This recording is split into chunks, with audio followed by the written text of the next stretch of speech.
Installez-vous confortablement, le dos bien droit.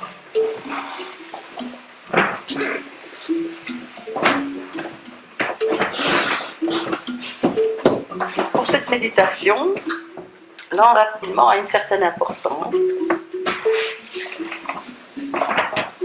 Donc si c'est ok, c'est bien d'avoir les pieds fermement portés sur le sol, de décroiser bras et jambes, de manière à ce que l'énergie puisse circuler librement.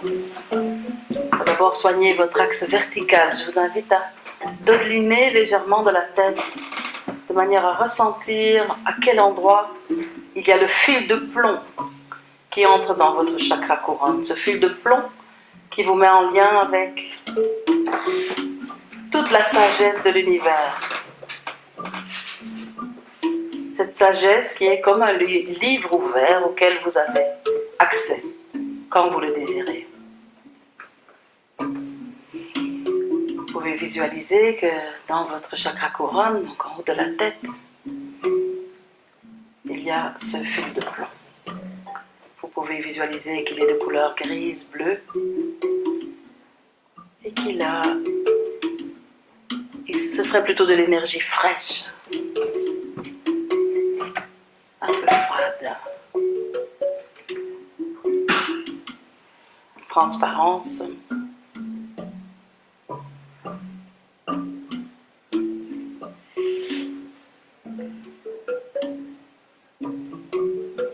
Sérénité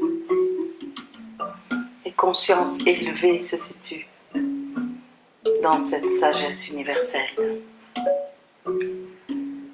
Visualisez que ce fil vient se loger donc le long de tout votre chakra pour se loger dans votre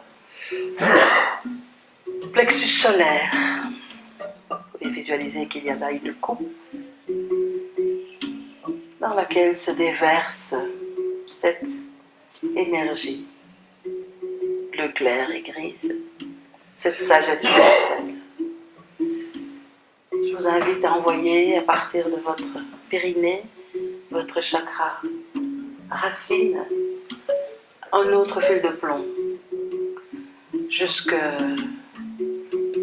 donc vers le bas, à travers toutes les couches de la Terre, jusqu'à atteindre le centre de la Terre en fusion. Il y a aussi des racines qui poussent à partir de la plante de vos pieds et qui viennent traverser toutes ces couches jusqu'au centre de la Terre en fusion.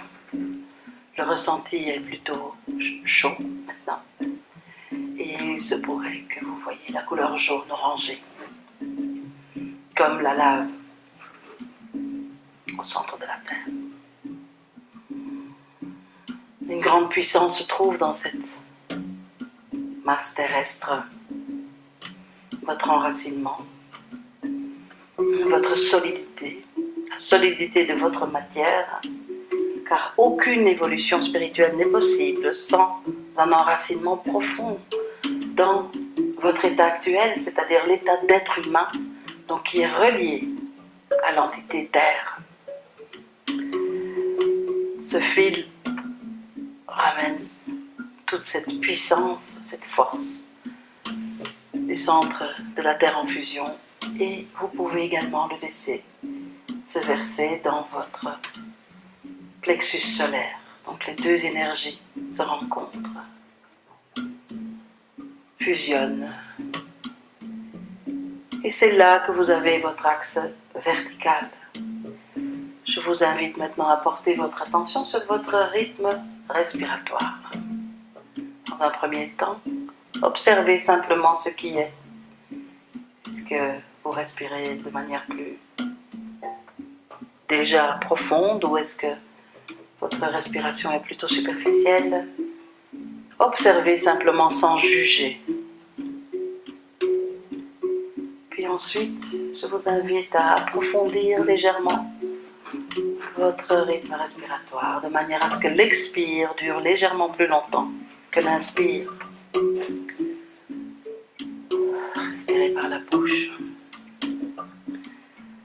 Avec chaque expiration, je vous invite à visualiser que vous rejetez de vos poumons et de tout votre système énergétique des énergies grises de stagnation, tout ce qui n'est pas mauvais mais simplement inutile pour notre travail. Donc vous pouvez relâcher vos petits soucis quotidiens, le trajet, l'horaire, juste pour la durée de notre petite méditation.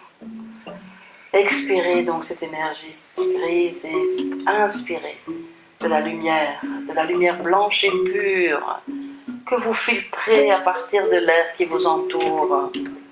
Cette qualité de lumière blanche et pure existe dans tout ce qui existe, justement. Et vous pouvez décider de filtrer pour votre plus grand bénéfice. Car savez-vous, il y a au cœur de votre poitrine un petit point, un minuscule point de lumière blanche et pure, exactement de cette même tonalité, de cette même intensité de lumière que cet air que vous filtrez, cette énergie que vous filtrez à partir de l'air. Donc à l'inspire, vous inspirez blanc et pur, et puis vous expirez tout ce qui est gris et dont vous n'avez pas besoin pour le moment. Avec chaque inspiration, vous voyez que le petit point de lumière au cœur de votre poitrine est nourri par cette énergie que vous filtrez. Donc visualisez que votre petit point se transforme, qui devient plus grand, qui devient lumineux et qui devient en fait une petite étoile déjà. Continuez cette respiration. Et voyez que de plus en plus de lumière se dégage maintenant de votre point de lumière, ce qui est le siège en fait de votre être divin. Tout petit au départ, mais si vous l'alimentez, il grandit, il se transforme. Une belle étoile maintenant, bien brillante. Et vous pouvez éventuellement ressentir au niveau de votre peau, au niveau de la poitrine, des sensations subtiles, qui est justement cette qualité d'énergie, de vibration très élevée, qu'est cette lumière blanche et pure, l'être divin que vous êtes réellement. Je vous invite maintenant pour construire aussi votre axe horizontal, à envoyer vers votre voisin de droite un des rayons en provenance de votre étoile de lumière au cœur de votre poitrine. Donc on va visualiser ça comme un serpentin ici dans ce cas, puisque nous ne sommes pas en cercle vraiment. Donc visualisez que vous envoyez un rayon sur votre droite, sur la personne qui est à côté de vous ou derrière vous éventuellement. Puis ressentez aussi l'impact en provenance de l'étoile située au cœur de la poitrine de votre voisin de gauche. Il y a maintenant un fil qui nous relie au niveau de notre être divin. Il n'y a pas de mélange, ne vous inquiétez pas. Simplement, vous êtes reliés par cette même pureté, cette même identité divine.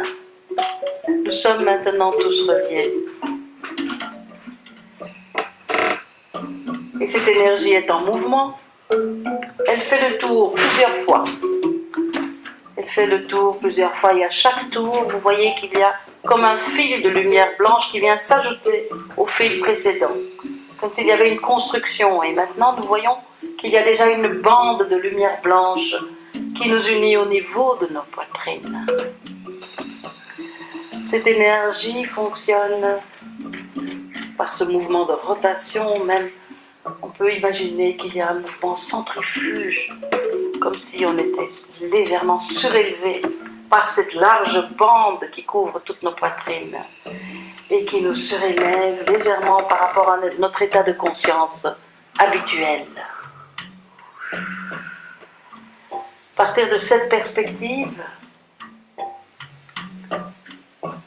avec l'axe vertical et l'axe horizontal bien dessiné en vous, vous êtes maintenant en sécurité pour explorer certaines parties de votre psyché qui auraient envie d'être vues par vous en ce moment.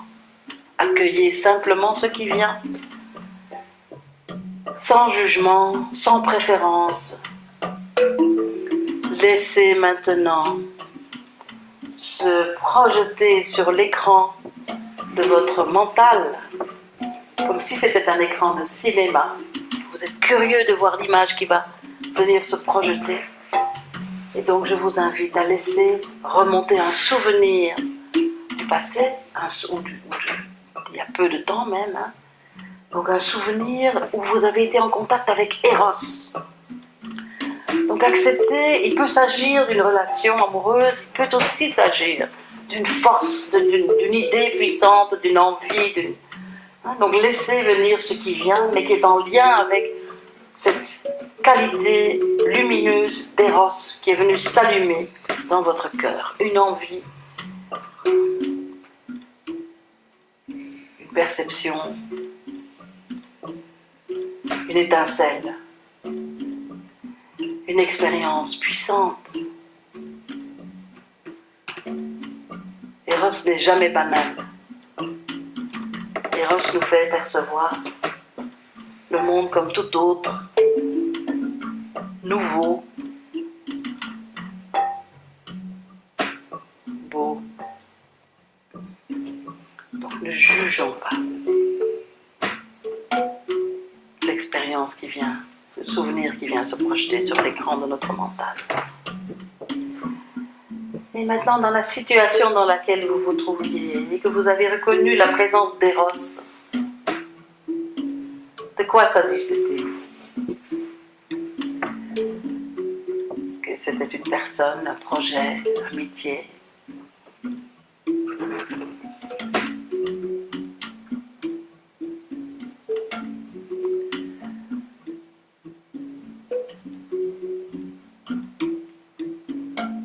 Qu'avez-vous fait d'Eros à ce moment-là? Est-ce que vous avez eu le courage de le suivre? Est-ce que vous avez eu peur tout en le suivant peut-être? Ou est-ce que vous avez préféré ne pas le suivre? Et si c'est le cas, pourquoi? Quelles étaient les considérations qui ont fait que vous n'avez pas suivi Eros?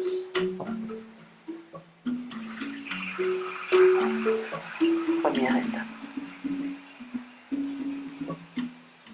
Vous aviez une envie, une inspiration. Mais peut-être que vous avez eu des pensées négatives qui vous ont interdit cette expérience.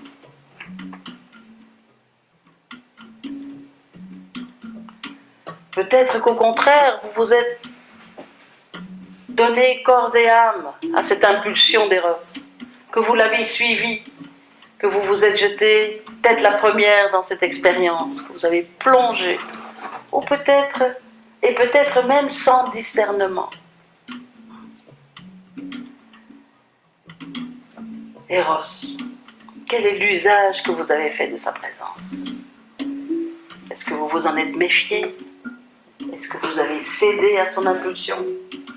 Est-ce que vous avez réussi à garder un équilibre entre la force d'Eros, puis la raison, puis ce qui était raisonnable?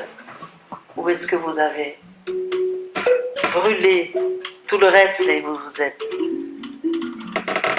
avancé dans Eros?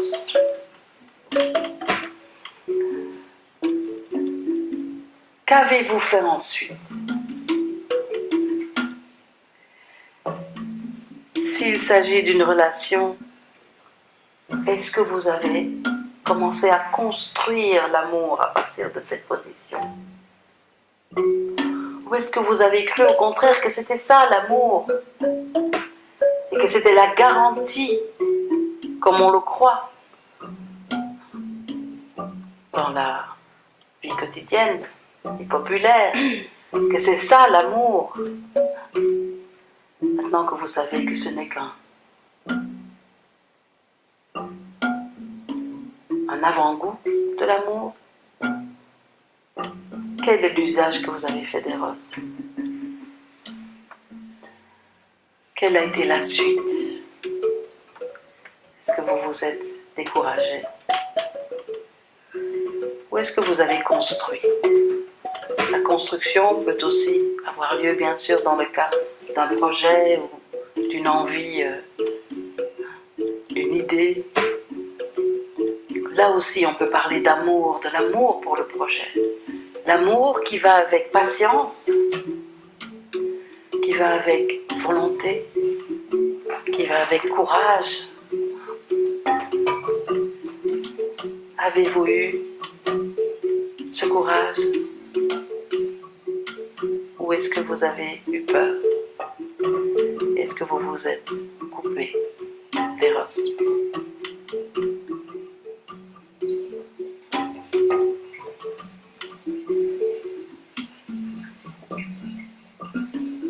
Dans le cas d'une relation amoureuse, je vous invite à percevoir si la sexualité a été présente en même temps qu'Eros. Eros, sans amour et sans sexualité, s'appelle l'amour platonique. Ça existe aussi.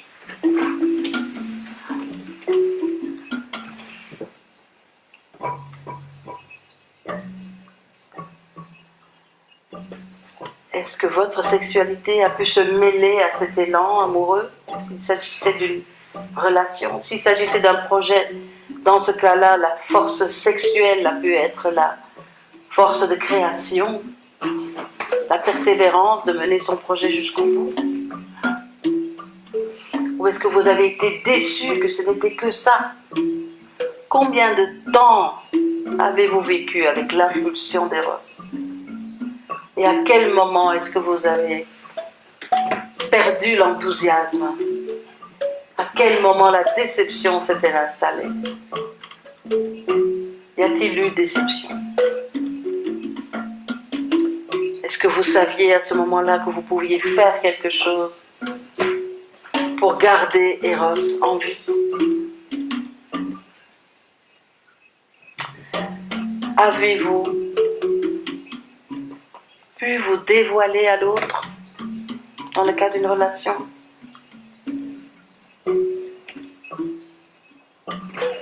Qu'avez-vous montré de vous-même? Est-ce que vous aviez peur que si vous montriez quelque chose de vous-même, que cela vous rendrait trop vulnérable? Jusqu'où vous êtes-vous dévoilé dans votre vérité? Dans le cas d'une relation, dans le cas d'un projet, c'est jusqu'où avez-vous pu vous dévoiler, peut-être face à un banquier, ou peut-être face à un partenaire, un collaborateur. C'est le même principe. Est-ce qu'il y a des choses dont vous pensez encore aujourd'hui qu'il vaut mieux les garder secrètes? Laissez, maintenant que vous avez fait l'expérience d'Eros, que vous avez vu comment vous avez réagi, je vous invite maintenant à laisser venir sur l'écran de votre mental aussi, où vous en êtes aujourd'hui. Y a-t-il quelque chose en vous dont vous avez honte?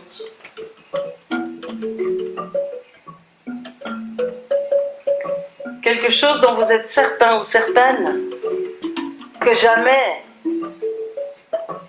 vous pourrez être accepté avec ce trait de caractère, avec cette difficulté, ou il peut s'agir d'une partie de votre corps, ou quelque chose, peu importe de quoi il s'agit.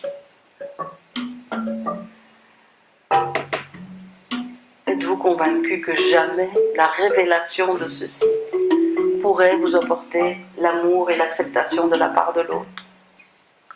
Pensez-vous être digne de respect avec tout ce qui est en vous?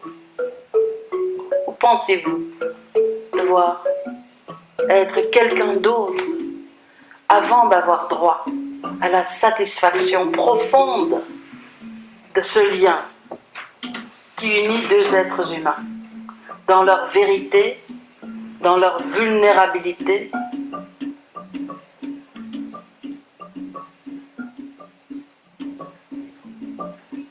Que vous dit votre être divin à ce sujet? Si vous êtes en couple, où se trouve Eros? Est-il présent? Est-ce que vous êtes encore curieux jour après jour de découvrir qui est l'autre et de laisser l'autre vous découvrir? Ou est-ce que vous avez atteint un couple avec une certaine camaraderie, de l'affection, de la tendresse, une bonne entente? Puis, à côté de cela, une sexualité peut-être utilitaire, si j'ose dire.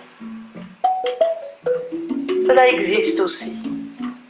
Mais Eros peut être retrouvé si on est prêt à prendre le risque de se dévoiler tel que l'on est, à bon escient, pas de manière sauvage, mais en ayant au préalable posé cette vérité à son propre sujet, dont on pense qu'elle ne pourra pas être acceptée par l'autre. C'est d'abord à vous de l'accepter, puis ensuite l'autre pourra éventuellement l'accepter. Jamais dans l'autre sens. Ne dépendez pas de l'autre, de l'acceptation de l'autre, de partie de vous que vous jugez ou que vous réprouvez, pour pouvoir ensuite les accepter.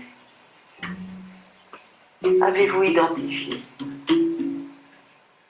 quelque chose de cet ordre?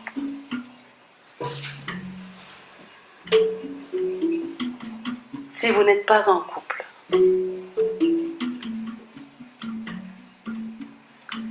touchez à ce dont vous pensez qui serait un obstacle à cette rencontre. S'agit-il d'une punition pour quelque faute commise? Est-ce que vous avez l'une ou l'autre tare dont vous pensez qu'elle serait inacceptable aux yeux de l'autre? N'êtes-vous pas encore assez parfait, assez spirituel, assez élevé que vous pensez n'avoir droit à la relation que quand vous aurez atteint cette hauteur de perfection? Touchez cela dans votre conscience, si c'est le cas. Ou est-ce que vous ressentez qu'au fond de vous, il y a un enfant qui dit « Non, j'ai peur, je ne veux pas être livré à l'autre.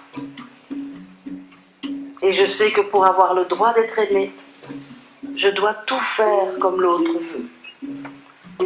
Je veux bien de cette relation, mais il y aura un terrible risque. » Si c'est le cas, laissez la pleine émotion exploser, s'épanouir en vous, comme une fleur. Toute la force émotionnelle qui est contenue là-dedans. Ensuite, vous pourrez faire le tri. Laissez atterrir la force émotionnelle du jugement que vous avez par rapport à cette potentialité du couple.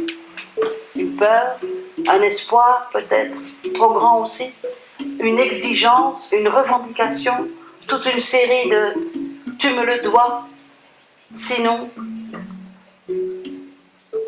laissez votre être intérieur vous révéler ce qu'il en est dans votre cas.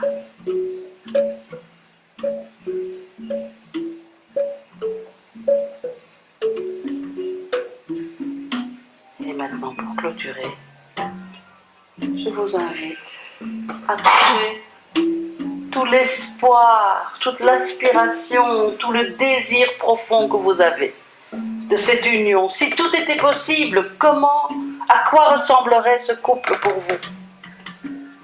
Si tout était possible, quelles sont les caractéristiques qui sont pour vous la preuve d'une bonne relation, une qui pourrait vous satisfaire?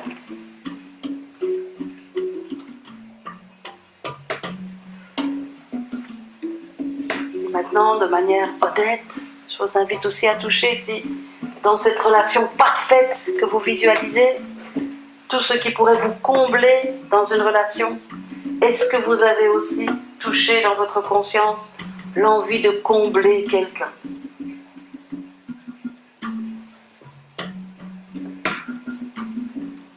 Qu'êtes-vous prêt à donner à côté de ce que vous avez envie de recevoir? Si cela ne vous avait pas effleuré l'esprit, ne vous en faites pas. Pas de jugement à nouveau, juste un état des lieux, juste découvrir ce qui se vit dans vos émotions. Est-ce que vous ressentez plus qu'il y a une revendication?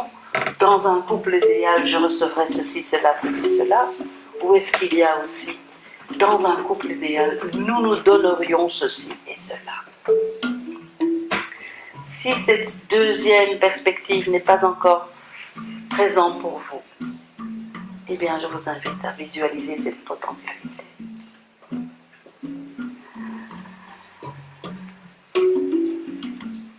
Bien, maintenant je vous invite à laisser le ressenti descendre sur vous de cette relation qui vous comble à tous les niveaux et où vous comblez l'autre aussi à tous les niveaux. Que ressentiriez-vous en cet instant si cela était le cas? Nourrissez-vous de ce ressenti. Souvenez-vous de ce ressenti. Baignez-vous dans ce ressenti. Le fait de se sentir totalement aimé, totalement accepté et respecté pour qui on est, et non pas pour une version qu'on devrait atteindre ultérieurement. Là déjà, maintenant, comme je suis, même avec mon horrible secret ou la chose dont j'ai honte, à laquelle j'ai touché tout à l'heure,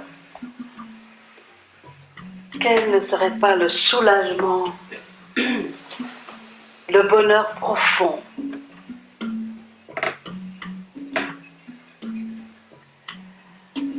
C'est vers cela que vous devez aller. Sachez que cela existe, puisque vous le ressentez en cet instant même. Après, il n'y a plus que des ajustements pour y arriver. Voilà, tout doucement, tout en baignant dans ce ressenti de béatitude, on va redescendre. Et on va revenir tout doucement dans chacun son propre rythme, à l'espace-temps de ce plan terrestre. Nous revenons dans la pièce ici. Quand vous êtes prêts, vous pouvez ouvrir les yeux, vous étirer. Et de retour avec nous. Avant de parler, si vous voulez, vous pouvez prendre quelques notes si vous pensez qu'il y a quelque chose dont vous voulez vous souvenir.